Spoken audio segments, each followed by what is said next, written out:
2024년 11월 경상남도 하동 지리산 자락에 자리 잡은 작은 마을에 가을비가 내리고 있었습니다. 박철수 회장의 장례식장은 300명이 넘는 조문객으로 붐볐습니다.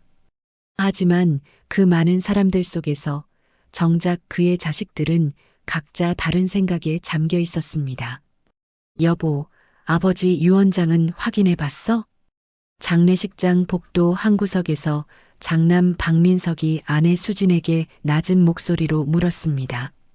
변호사한테 연락했는데 3일 후에 공식 낭독한대요. 수진이 주변을 살피며 대답했습니다. 근데 여보, 성훈이가 부모님 모시고 산 게 벌써 5년이에요. 혹시 그래서 더 신경 쓰이는 거야. 막내가 아버지 귀에 뭐라 했을지 누가 알아. 같은 시각 다른 복도에서는 장녀 박지연이 남편 태수와 낮은 목소리로 대화를 나누고 있었습니다. 오빠는 회사 지분 몇 프로나 받을 것 같아요? 장남이니까 최소 40%는 받아야 정상 아닐까? 여보, 당신도 임원까지 했는데 못 받을 리 없어. 형수님, 매형, 뭐 하세요? 차남 박준호의 목소리에 두 사람이 화들짝 놀랐습니다. 준호의 아내 혜진이 조용히 말했습니다. 여러분, 지금은 그런 얘기할 때가 아니잖아요. 빈소 안쪽 가장 어두운 구석. 막내 박성우는 아버지의 영정 앞에 무릎을 꿇고 있었습니다. 3일 동안 단 한숨도 자지 못한 그의 눈은 붉게 충혈되어 있었습니다. 아버지, 제가 더 잘해드릴걸. 죄송합니다. 성훈의 목소리는 잠겨 있었습니다. 그의 아내 은영이 남편의 어깨를 감싸 안았습니다. 여보, 당신만큼 잘한 사람 없어요. 어머니 박윤정이 아들의 손을 잡았습니다. 성훈아, 내가 있어서 아버지가 편히 가셨다. 2019년 3월 15일 서울 강남의 한 대학병원 파킨슨병입니다. 이미 상당히 진행된 상태고요. 혼자 생활하시긴 어렵습니다. 누군가 24시간 돌봐드려야 합니다. 의사의 차분한 목소리가 진료실에 울려 퍼졌습니다. 성우는 의자를 꽉 붙잡았습니다. 길면 10년, 짧으면 5년 정도 보시면 됩니다. 그날 밤 성우는 형제들에게 차례로 전화를 걸었습니다. 형, 아버지가 파킨슨병이래요. 누군가 모셔야 한대요. 성훈아, 형이 지금 중국 출장 중이야. 한 달은 있어야 돼. 요양보호사 쓰면 되잖아. 민석의 대답은 짧았습니다. 누나, 아버지가. 오빠, 나도 애들 둘 다 입시생이야. 지금 서울 못 떠나. 성훈이 내가 회사 좀 쉬고 잠깐만 내려가 있어봐. 지연의 목소리에는 피곤함이 묻어났습니다. 형, 나 미안하다, 성훈아. 내가 병원 개원한 지 1년밖에 안 됐어. 지금 자리 비우면. 전화를 끊고 성훈은 한참을 멍하니 앉아 있었습니다. 은영이 남편 옆에 조용히 앉았습니다. 여보, 회사는 어떻게 하려고? 성훈은 아내를 바라보았습니다. 은영의 눈에는 걱정과 두려움이 가득했습니다. 그들은 아직 아파트 대출이 2억 원이나 남아 있었고 성훈은 곧 과장 승진을 앞두고 있었습니다. 사표 쓸 거야. 여보, 은영의 목소리가 커졌습니다. 지금 과장 승진 바로 앞인데 우리 아파트 대출도 남았고. 성훈이 아내의 손을 잡았습니다. 은영아, 돈은 또 벌면 돼. 근데 부모님은 지금 아니면 안 돼. 은영의 눈에서 눈물이 흘러내렸습니다. 하지만 그녀는 고개를 끄덕였습니다. 알았어요. 당신 결정을 따를게요. 그렇게 성훈과 은영은 서울을 떠나 하동으로 향했습니다. 2019년 4월부터 2024년 11월까지 1825일 성훈의 하루는 새벽 4시에 시작되었습니다. 알람이 울리면 그는 조용히 일어나 아버지 방으로 향했습니다. 기저귀를 확인하고 필요하면 갈아드렸습니다. 아버지, 기저귀 갈아드릴게요. 미안. 하구나. 성훈아. 무슨 말씀을 그렇게 하세요? 제가 아들인데요. 아버지를 씻기고 옷을 갈아입히고 약을 드리고 아침 식사를 준비했습니다. 오전에는 작은 농장 일을 했습니다. 토마토와 상추를 키워 마을 농협에 납품하는 것이 그들의 유일한 수입원이었습니다. 은영도 마을의 작은 카페에서 아르바이트를 했습니다. 월 150만 원. 서울에서의 월급과는 비교할 수 없었습니다. 오후가 되면 성우는 다시 집으로 돌아와 아버지를 돌봤습니다. 물리치료, 산책, 식사, 그리고 밤이 되면 아버지를 침대에 눕히고 책을 읽어드렸습니다. 성훈의 허리는 디스크가 왔고 무릎도 안 좋아졌습니다. 하지만 그는 병원에 가지 않았습니다. 아버지 곁을 떠날 수 없어서였습니다. 형제들은 1년에 한두 번 명절에만 내려왔습니다. 아, 성훈아. 아버지 상태 어때? 형이 바빠서 못 내려가는데. 다음 달에는 갈게. 민석의 전화는 항상 짧았습니다. 그리고 다음 달은 항상 다다음 달이 되었습니다. 명절에 형제들이 내려오면 날카로운 말들이 오갔습니다. 어머님, 제사상이 좀 소박하네요. 수진이 상을 보며 말했습니다. 형님, 요즘 농사도 잘 안 돼서요. 은영이 조심스럽게 대답했습니다. 그래도 박 회장님 제사상인데 우리가 돈 좀 보낼 테니까 제대로 차려요. 태수가 건성으로 말했습니다. 성훈아, 우리가 못 내려오니까 내가 고생하는 거 알아. 근데 체면이라는 게 있잖아. 지연이 날카롭게 잘랐습니다. 밤이면 어머니가 성훈을 불렀습니다. 성훈아, 너희만 고생시키는 것 같아서 미안하구나. 어머니, 그게 무슨 말씀이세요? 저 행복해요. 정말이에요. 2024년 11월 7일, 목요일, 흐림, 새벽 3시, 성우는 이상한 소리에 잠에서 깼습니다. 아버지는 침대에서 힘들게 숨을 쉬고 있었습니다. 아버지, 성우는 119에 전화를 걸었습니다. 병원 응급실, 의사가 나왔습니다. 이제 몇 시간 남지 않은 것 같습니다. 가족들 다 모이셨나요? 성우는 재빨리 형제들에게 전화를 걸었습니다. 형님, 당장 내려오셔야 해요. 아버님이. 하지만 서울에서 하동까지는 4시간이 걸렸습니다.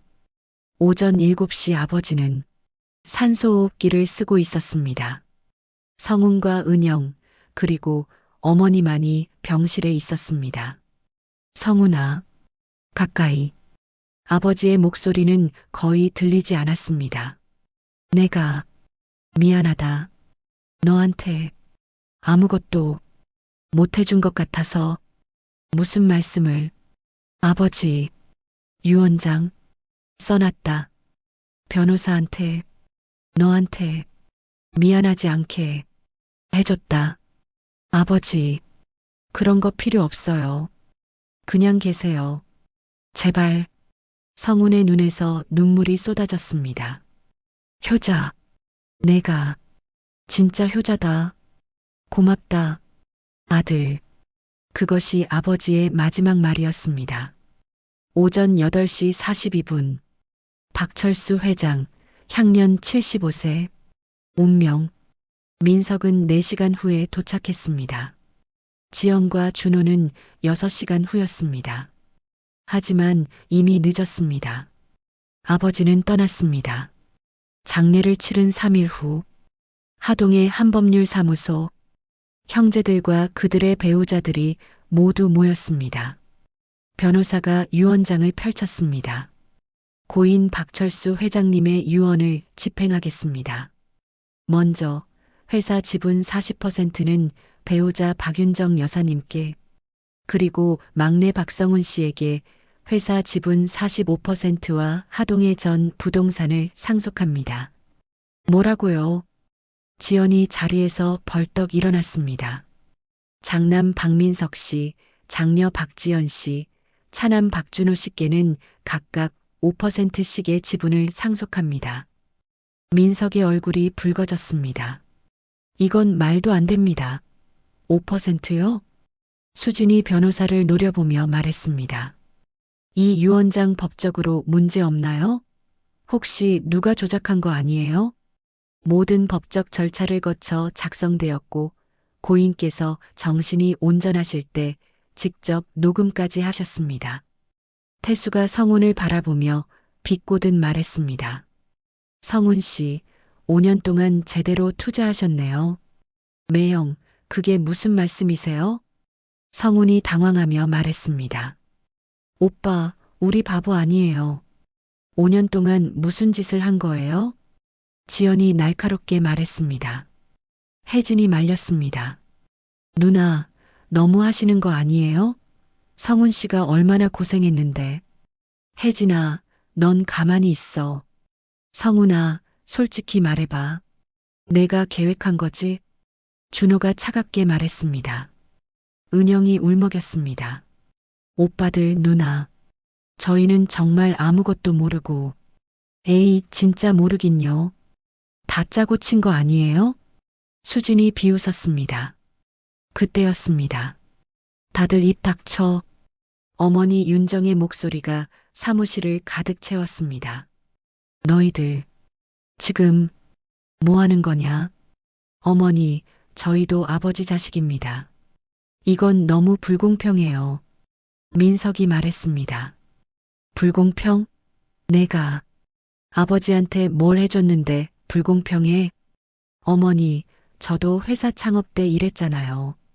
지연이 항변했습니다. 그래, 1년 일했지. 그러고 나서 지금까지 한 번이라도 내려왔냐? 어머니, 저희도 바빴어요. 각자 삶이 있잖아요. 준호가 변명했습니다. 그래, 다들 바빴지. 너무 바빠서 아버지가 죽어가는 것도 몰랐지. 성훈이 어머니를 부축했습니다. 어머니, 진정하세요. 한 달만 시간을 다오. 내가 내 지분을 어떻게 할지 결정하마. 한 달 후, 어머니는 다시 자식들을 불렀습니다. 다들 왔냐? 앉아라. 그 전에 너희에게 보여줄 게 있다. 어머니는 오래된 나무 상자를 꺼냈습니다. 그 안에는 아버지의 낡은 수첩들이 가득했습니다. 이건 아버지가 30년 동안 쓰신 가계부다. 어머니는 수첩을 펼쳤습니다. 2015년 3월 15일. 민석이 회사가 어렵다고 한다. 3천만 원 급히 보내줬다. 아들 자존심 상할까봐 비밀로 했다. 민석의 얼굴이 창백해졌습니다. 그게 아버지가 너 대출 받은 줄 알았지? 그게 아버지 돈이었다. 어머니는 다른 수첩을 펼쳤습니다. 2017년 7월 3일 지연이가 아파트 전세금이 부족하단다. 5천만 원 보내줬다. 지연의 눈에서 눈물이 흘러내렸습니다.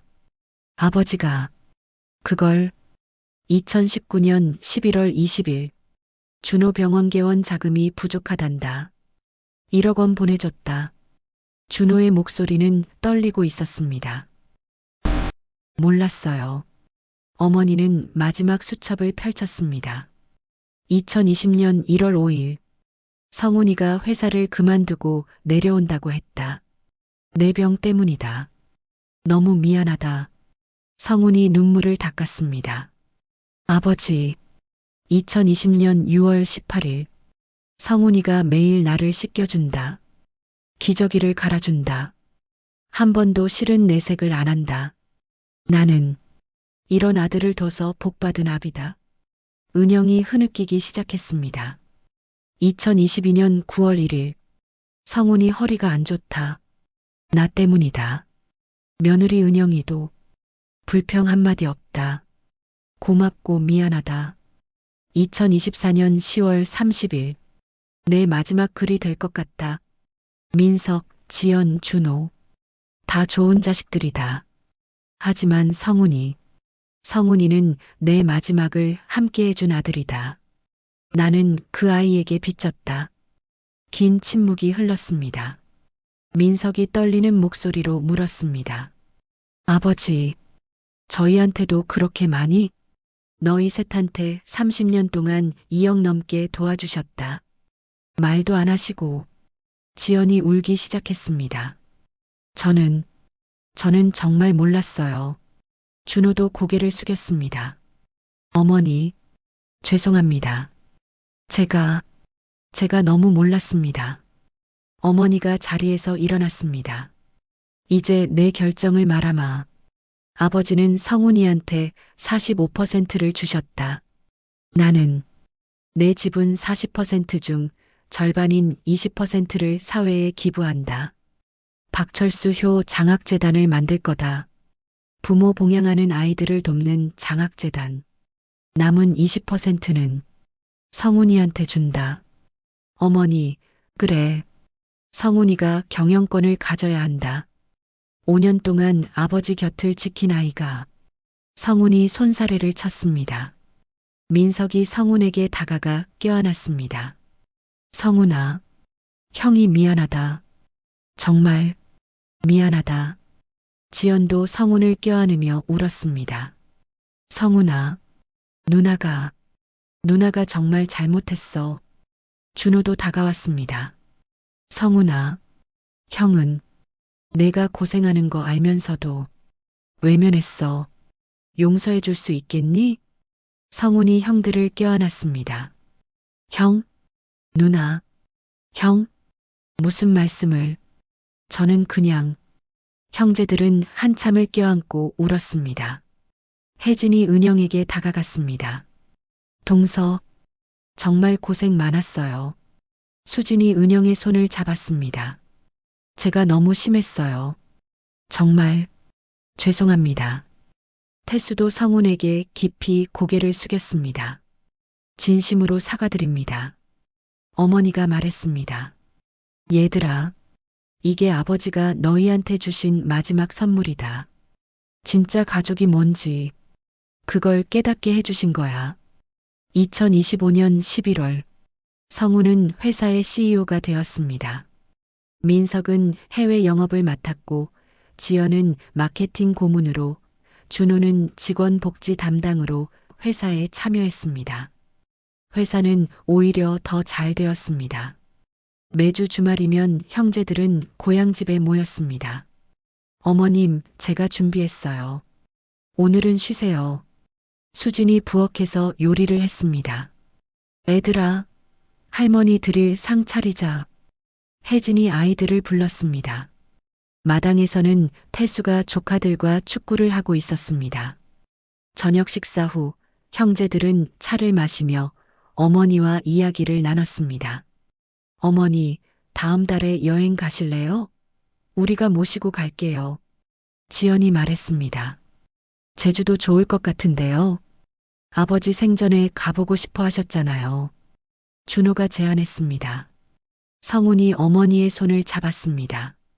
어머니, 아버지, 우리 보시면 기뻐하실 거예요. 2025년 11월 7일, 아버지가 돌아가신 지 정확히 1년 되는 날, 박철수 효 장학재단 개관식이 열렸습니다. 벌써 120명의 학생이 장학금을 받았습니다. 장학생 대표 김민지 학생이 단상에 올랐습니다. 저는 아버지가 뇌졸중으로 쓰러지신 후 학교를 그만두려고 했습니다. 하지만 이 장학재단 덕분에 공부를 계속할 수 있었습니다. 감사합니다. 성훈이 단상에 올랐습니다. 저희 아버지는 말씀이 적으셨습니다. 하지만 행동으로 보여주셨죠. 진짜 부자는 돈이 많은 사람이 아니라 사랑이 많은 사람이라는 걸요. 아버지가 남기신 유산은 돈이 아니었습니다. 그건 가족의 의미였습니다.